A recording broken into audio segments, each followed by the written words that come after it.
ابھی وہ ایک قاری خلیل صاحب ہے نا, ان کا کلپ آیا کہ اتنا سخت لب و لہجہ اختیار کیا نا انہوں نے خواتین اور مردوں کی نماز میں فرق کے بارے میں. انہوں نے کہا میں قسم اٹھا کے کہتا ہوں حنفی لوگ جو عورتوں کو کہتے ہیں سمٹ کے نماز پڑھے, یہ اندھی تقلید میں کہتے ہیں.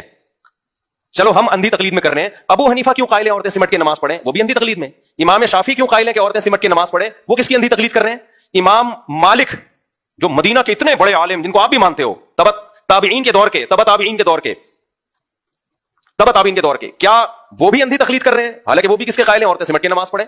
امام احمد ابن حنبل جو امام بخاری کے استاد ہیں, وہ بھی کس کے قائل ہیں عورتیں سمٹ کے نماز پڑھیں. یہ سارے اندھے مقلد تھے. ایک آپ ہی دنیا میں آئے ہو قرآن و سنت کو سمجھنے والے, اور پھر دلیل کیا دے رہے ہیں؟ وہ میرا کلپ چلا دینا ان کے ساتھ. مجھے قاری خلیل سے ذاتی بغض نہیں ہے, آپ اختلافی مسئلہ آپ کی اگر رائے ہے تمیز کے دائرے میں بھی بیان کر سکتے ہو, لیکن یہ لوگ ایسے بیان کرتے ہیں کہ قرآن و سنت ان پہ اترا ہے, باقی پوری امت ہزاروں سال سے صدیوں سے گھاس کھا رہی تھی, کسی کو قرآن و سنت سمجھ میں آیا ہی نہیں ہے, ان پہ نازل ہوا ہے. یہ ہے جو ہمیں سمجھائیں گے.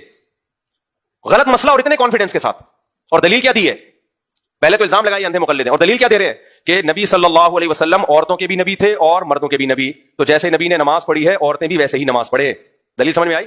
تو نبی نے تو سمٹ کے سجدہ نہیں کیا, تو عورتیں بھی سمٹ کے سجدہ نہیں کریں. قاری خلیل صاحب میرا آپ سے سوال یہ ہے کہ پھر حج بھی عورتیں ایسے کریں جیسے نبی نے کیا ہے؟ نبی عورتوں کے بھی پیغمبر ہیں مردوں کے بھی ہیں, تو نبی نے تو زور سے لبیک کہا ہے. آپ کوئی صحیح حدیث دکھا دو جس میں عورت کو آہستہ لبیک کہنے کا حکم ہو, کوئی دکھا دو. آپ کہہ سکتے ہو عورت کی آواز کا پردہ ہے, اس پہ کوئی صحیح حدیث دکھا دو کہ عورت کی آواز کا پردہ ہے, ٹھیک ہے نا, ہم مان جائیں گے آپ کو. اس پہ بھی کوئی حدیث دکھا دو.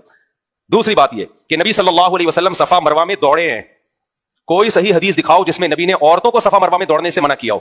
ایک بھی حدیث نہیں ہے. حضرت عائشہ کے ایک قول ہے, وہ بھی ضعیف, اور وہ بھی تو حضرت عائشہ کا قول ہے نا, نبی کا حکم تھوڑی ہے, اور وہ بھی ضعیف سند ہے, حضرت عائشہ سے ثابت نہیں ہے, وہ صحیح سند سے نہیں ہے.